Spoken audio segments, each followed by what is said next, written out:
மக்கள் அனைவருக்கும் அன்பான வணக்கங்கள். நான் உங்கள் அன்பு சகோதரன் காவி முத்துராஜ். தமிழக வெற்றிக் கழகத்தினுடைய மாநில பொதுச் செயலாளர் புஸ்ஸி ஆனந்த் என்பவர். இவர் பொதுச் செயலாளர் என்று கட்சியால தேர்ந்தெடுக்கப்பட்டாரா? அல்லது தன்னைத்தானே சொல்லிக் கொண்டாரா? என்பது பார்த்தீங்கன்னா, அது அடுத்த கட்டம். இவர் கையில ஒரு மைக் கிடைத்த உடனேவும், தன்னை சுற்றி ஒரு சிறிய கூட்டம் கூடிய உடனே, இவர் என்ன பேசுறோம் என்று தெரியாமலே பேசுறாரு. என்ன பேசுறாருன்னா, "தமிழக இளைஞர்களே, நீங்கள் தளபதியை காண வாருங்கள்." எப்படி வரணுமா? நீங்கள் வேலை பார்க்கக்கூடிய தொழிற்சாலைகளில் உங்களுக்கு விடுமுறை கேளுங்கள்.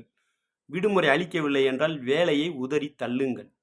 அல்லது இந்த மாதம் சம்பளம் தரமாட்டேன் அப்படின்னு சொன்னாலும் பரவாயில்லை, ஏற்றுக்கொள்ளுங்கள். போனஸையும் சேர்த்து தரமாட்டேன் என்று சொன்னால் சரி என்று தூக்கி எல்லாத்தையும் எறிந்துவிட்டு தளபதியை காண வாருங்கள் அப்படின்னு அழைக்கிறாரு. கொஞ்சம் கூட அடிப்படை அரசியல் அறிவு இல்லாதவன் தான் இந்த மாதிரிலாம் அவன் கேட்பான்.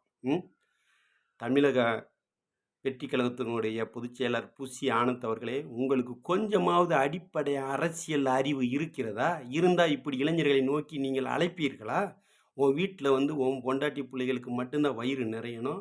உங்களை நம்பி வரக்கூடிய தொண்டர்கள், உங்கள் தளபதியை நம்பி வரக்கூடிய ரசிகர்களுடைய குடும்பம் எப்பவுமே நடுத்தெருவில் தான் நின்றுக்கிட்டு இருக்கணுமா? அவன் வேலையை விட்டுட்டு வந்துடுவான். உன் மாநாட்டில் கலந்துக்கிட்டு நீங்கள் கூட்டத்தெல்லாம் காட்டிக்கிடுவீங்க. மறுநாள் வந்த உடனே அவன் குடும்பத்தில் இருக்கக்கூடிய உறுப்பினர்கள் எப்படி சாப்பிடுவாங்க? அவன் பிள்ளைகளுக்கு எப்படி ஃபீஸ் கட்டுவான்? கொஞ்சமாவது அடிப்படை அறிவு இருக்கிறதா? என்னங்க மிஸ்டர் புஸ்ஸி ஆனந்த் அவர்களே! அதாவது கிராமத்தில முன்னோர்கள், பெரியவர்கள்லாம் சொல்லுவாங்க.